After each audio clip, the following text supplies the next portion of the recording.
આ તરફ જામનગર જિલ્લા પંચાયત ખાતે જનરલ બોર્ડની મીટિંગ મળી અને જેમાં સૌથી વધારે ગરમાગરમી જોવા મળી। ખાસ વાત એ રહી કે વિપક્ષ કરતા શાસક પક્ષ છે તે જ વધારે ઉગ્ર વિરોધ દર્શાવતા જોવા મળ્યા। સુજલામ સુફલામ યોજના હેઠળની કામગીરી પર અનેક સવાલો ઉઠ્યા। 129 ગામોમાં તળાવ ઊંડા કરવાની કામગીરી માત્ર કાગળ પર હોવાનો પણ આક્ષેપ કરવામાં આવ્યો। શાસક પક્ષના સભ્યોએ યોજનાની કામગીરી પર તપાસની માંગ કરી। अधिकारीओ सभ्यों फोन न उपाड़ता होवानी पण सभ्योए फरियाद करी। जे बांधकाम અને રોડ વિભાગ છે તો રોડ રસ્તાઓનો પણ ખૂબ જ પ્રશ્ન છે।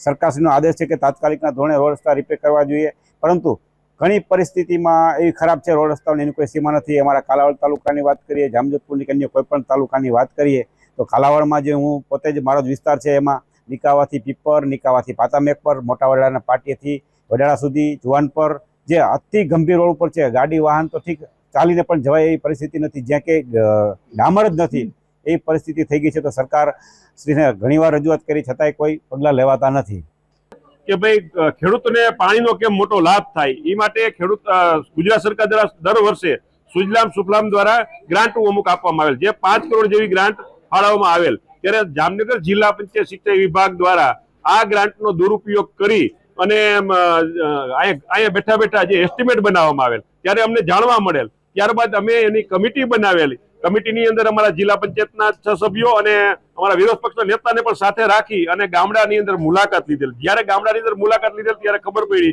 કે અધિકારીને પોતાને પણ ત્યાં જગ્યા મંજૂર કરેલી જગ્યા મળતી નહોતી અને અમુક ગામમાં તો કોઈ જાતની એની માગણી નહોતી, જે માગણી હતી જગ્યાએ મંજૂર નથી કરાવ્યા। જિલ્લા પંચાયત દ્વારા જે રોડ રસ્તા રિપેરિંગની ગ્રાન્ટ હોય એ પણ છેલ્લા 3 વર્ષથી વણવપરાયેલી પડી રહી છે અને જે લોકો પ્રજાએ મત આપી અને જિલ્લા પંચાયતનો વહીવટ કરવા માટે અહીં બેહાડ્યા છે, જે લોકો જવાબ દેવા માટે બંધાયેલા છે એવા અલગ અલગ કમિટીના ચેરમેનો દ્વારા આજે આક્ષેપ પ્રતિ આક્ષેપો સામસામા કરી અને ઊભા થઈને અમે રાજીનામું આપી દેશું।